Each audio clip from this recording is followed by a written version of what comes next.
Seorang pria dewasa bernama Dika. Pada saat itu, ia membawa burung origami yang dibuatnya untuk seorang wanita yang bernama Ina, yang mana Ina akan menikah. Lalu Dika pergi ke rumah Ina. Bukannya bertemu Ina, ia malah bertemu dengan bapaknya. Malam, Om. Saat mereka berdua mengobrol, Bapak Ina mengingat bahwa Dika pernah mengacaukan pesta ulang tahun Ina. Karena ia takut Dika akan mengacaukan pesta pernikahan Ina lagi, bapaknya kemudian mengusirnya. Akan tetapi Dika masih berusaha menjelaskan cerita yang sebenarnya saat ia dituduh mengacaukan acara Ina. Kemudian Bapak Ina hanya memberi waktu 30 menit untuk menjelaskannya. Ia juga menghidupkan pewaktu di handphonenya. Lalu Dika menjelaskannya. Saat Dika masih SMA, malam itu Dika bersama sahabatnya, yaitu Bertus. Mereka akan menembak acak para teman cewek di sekolahnya. Tidak dapat jawaban, mereka malah dimaki. Lu mau nggak jadi pacar gue? Mendingan gue mati. Keesokan harinya, saat di sekolah, Bertus akan menyatakan cintanya kepada seorang siswi yang bernama Cynthia. Bertus yang pada saat itu belum menyatakan, Cynthia menolaknya. Bertus yang merasa sakit hati kemudian ke Dika. Tak selang berapa lama, mereka melihat temannya yang bernama Michael, yang mana ia adalah ketua ekstrakurikuler basket di sekolahnya. Mereka berdua kagum kepada Michael, yang mana jika dibandingkan dengan mereka sangat jauh, karena mereka berdua siswa yang diasingkan di sekolah. Saat jam pulang sekolah, ayah Dika menjemputnya. Dan di perjalanan ayah Dika menceritakan saat masa remajanya, yang mana pada saat itu ayah Dika sangat populer di sekolahnya. Dan di zaman itu bermain roda adalah cara untuk bisa menjadi populer. Mereka berdua mendapat inspirasi dari ayah Dika, lalu kemudian mereka berdua mencoba cara itu. Keesokan harinya saat di sekolah mereka melakukan cara tersebut. Bukannya berhasil, akan tetapi mereka terlihat sangat aneh. Mereka lalu diserang teman lain karena tingkahnya sangat mengganggu. Dan mereka dibawa ke UKS. Di ruang UKS, Dika kesal kepada Bertus karena cara itu tidak berhasil. Dia juga tidak berminat lagi untuk menjadi populer. Dan di UKS inilah Dika bertemu dengan Ina. Ina merupakan anak organisasi PMR. Ia memberikan origami gambar burung kepada Dika. Pada saat jam olahraga, Dika melihat dari kejauhan. Ia merasa tertarik kepada Ina. Lalu saat di kantin, Dika mengatakan kepada Bertus untuk bisa menjadi populer karena ia ingin menarik perhatian Ina. Sepulang sekolah, Dika dan Bertus merencanakan kembali untuk menjadi populer. Rencana pertama, mereka akan memasuki ekskul di sekolahnya. Akan tetapi sayangnya, tidak ada ekskul yang menerima mereka.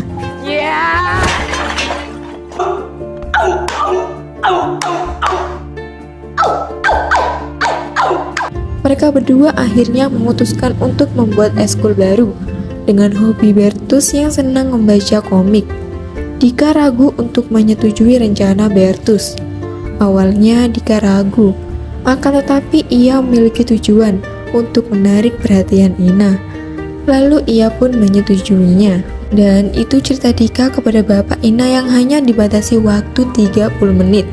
Lalu kemudian Bapak Ina memberikan Dika minum.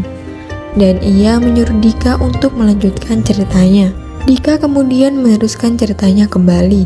Saat Dika dan Bertus berada di kantin, mereka berdua mempunyai kasus yang harus diselesaikan. Mereka bahkan mempunyai alat pengejut listrik sebagai perlengkapan. Ya, benar, mereka berdua akan menjadi detektif. Tapi lagi dan lagi teman-temannya mengatakan mereka itu sangat aneh. Sepulang sekolah, Dika dan Bertus berdiri di depan sekolah untuk mencari kasus.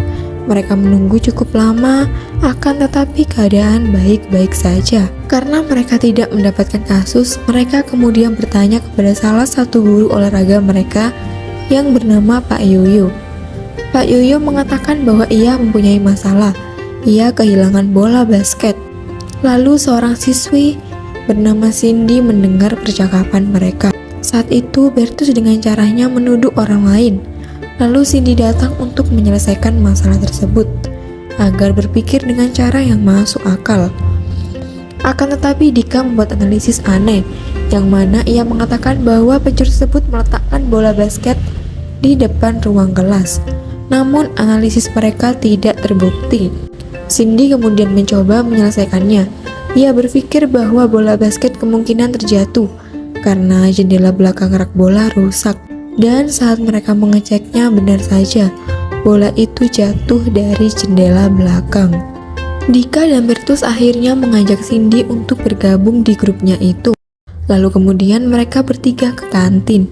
Cindy ditugaskan untuk mencari ruangan sebagai organisasi grup mereka. Ia meminta ruangan kepada pengurus OSIS.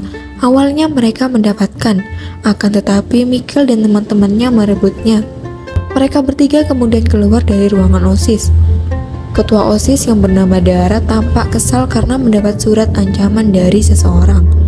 Dika lalu mendekatinya dan mengatakan bahwa Dika, Bertus, dan Cindy akan membantunya untuk menemui pelaku tersebut, asalkan mereka bertiga diberikan ruangan untuk organisasi grup mereka. Dan Dara pun lalu menyetujuinya.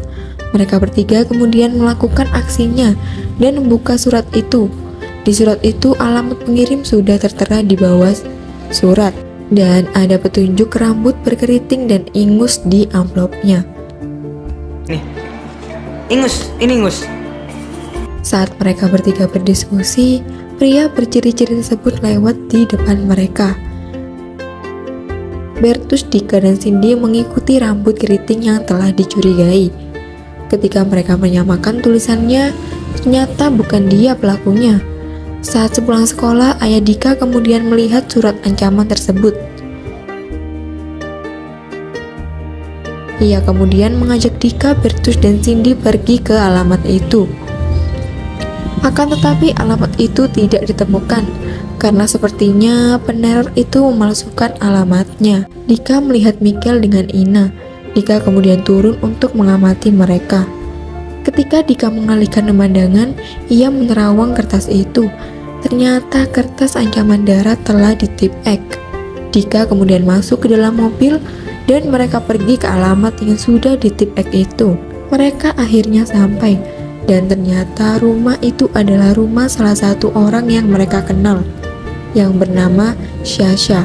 Besokan harinya Dara melabrak Sasha. Karena keberhasilan mereka berdua, akhirnya Dika dan teman-temannya mendapat ruangan, walau harus berbagi dengan piala eskul basket. Di tengah-tengah Dika bercerita, Bapak Ina mengajak Dika untuk makan malam bersama, agar Dika lebih semangat lagi menceritakannya. Kembali lagi pada masa SMA, grup Dika dan kawan-kawannya sudah mulai banyak memecahkan kasus, dan bahkan mereka bertiga mulai populer di sekolahnya.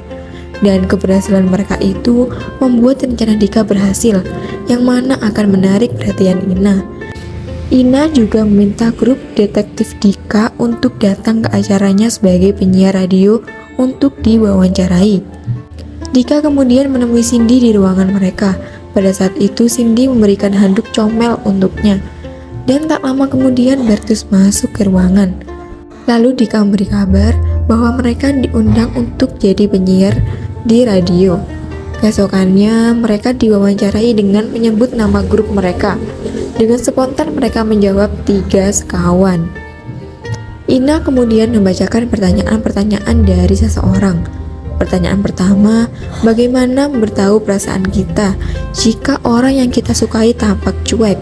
Lalu Dika memberi jawaban dengan berpura-pura menabrak orang yang kita sukai, karena ia berpikir bahwa hal itu bisa menjadikan pria dan wanita jatuh cinta, sama halnya di sinetron. Kemudian Ina memutar lagu kesukaannya sambil menatap wajah Dika. Saat di rumah, Dika selalu terbayang saat Ina menatapnya. Dan sejak saat itu, hari-hari Dika berwarna. Dika melihat Ina berpura-pura menabrak Michael, dan dari sinilah senyum Dika menjadi berubah. Lalu Michael mengajak Ina duduk bersama. Kedekatan mereka berdua membuat Dika cemburu. Tak lama kemudian, Cindy memberitahu Dika sesuatu. Akan tetapi 3 sekawan itu dipanggil kepala sekolah untuk menyelidiki kasus yang mana ia mendapat ancaman pembunuhan dengan menunjukkan coretan di dinding sekolah. Tanpa bukti yang kuat, Dika yang kesal kepada Michael ia menuduhnya, dan ia berkata akan membuktikan tuduhannya. Dika kemudian meminta data Michael kepada guru administrasi, dan Dika juga mengambil bekas tisu Michael di kantin sekolah. Dan di kantin Dika mengajak Ina bertemu sepulang sekolah. Saat ia menemui kepala sekolah, ia beranalisis bahwa Michael anak tunggal. Maka dari itu ia menjadi kejam, dan karena itu ia mengancam kepala sekolah. Akan tetapi kepala sekolah tidak percaya karena setahunya Michael anak baik-baik. Kepala sekolah kecewa dengan analisa Dika. Begitu juga dengan Bertus dan Cindy. Pulang sekolah, Dika bertemu dengan Ina. Ia memberikan sebuah minum dan mengatakan bahwa Ina harus menjauh Michael, dan Dika menuduh Michael bahwa bukan anak baik-baik. Bahkan ia mengatakan bahwa Michael mempunyai banyak keringat. Namun Ina mengatakan bahwa ia menerima segala kekurangan Michael karena ia menyukainya.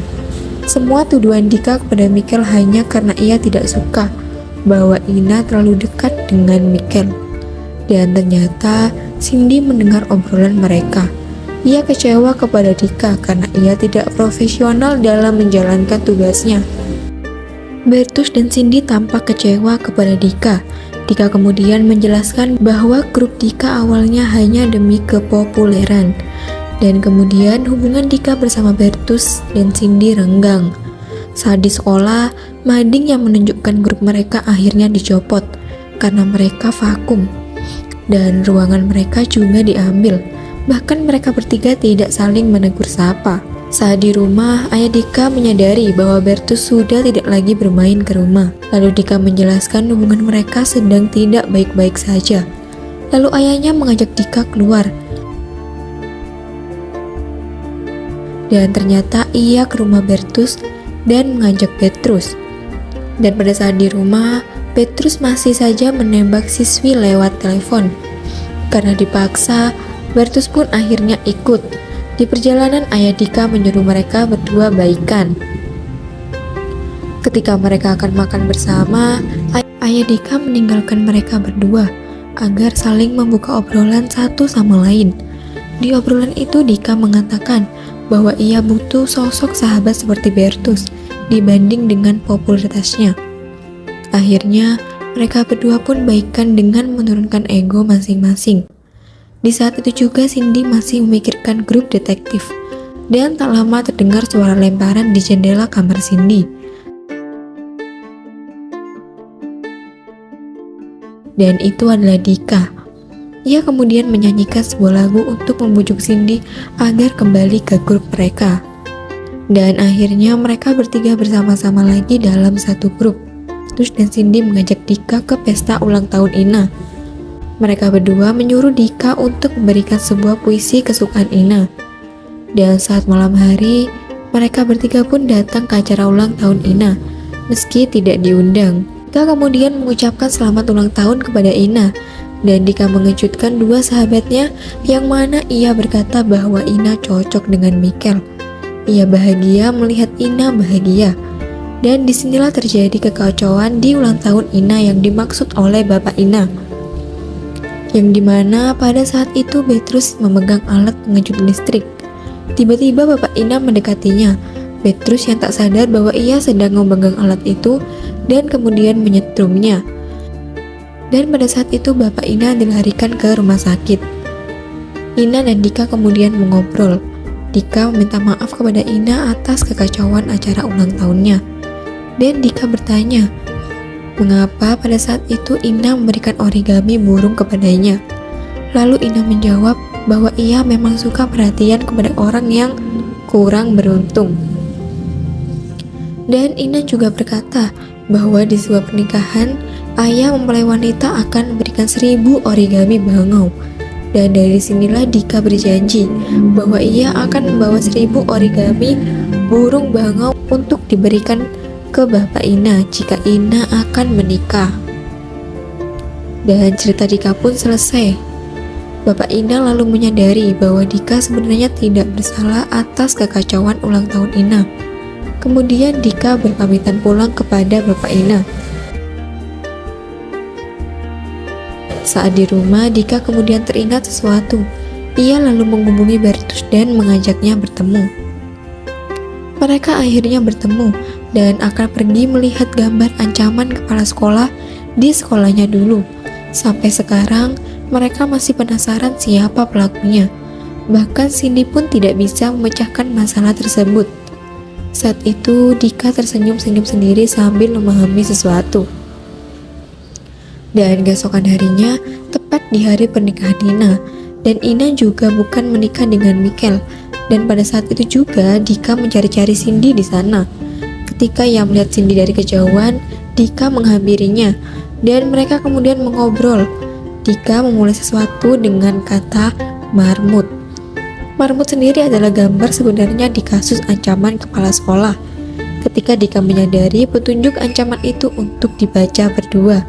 Artinya, bagaimana si penulis ancaman telah jatuh cinta kepada sahabatnya sendiri. Dika mengatakan gambar di handuk pemberian Cindy juga bergambar marmut merah jambu, yang mana juga persis seperti gambar di dinding sekolah. Dan dulunya Cindy adalah orang pertama yang sadar akan kasus gambar ancaman tersebut, karena gambar itu bukan untuk kepala sekolah, melainkan untuk cinta pertamanya, yaitu Dika. Dan Dika juga membawa handuk bergambar marmut merah jambu, pemberian dari Cindy. Cindy lalu menyadari sudah 11 tahun ia memendam perasaannya kepada Dika dan tidak berani untuk mengungkapkannya. Cerita pun selesai. Thank you for watching guys.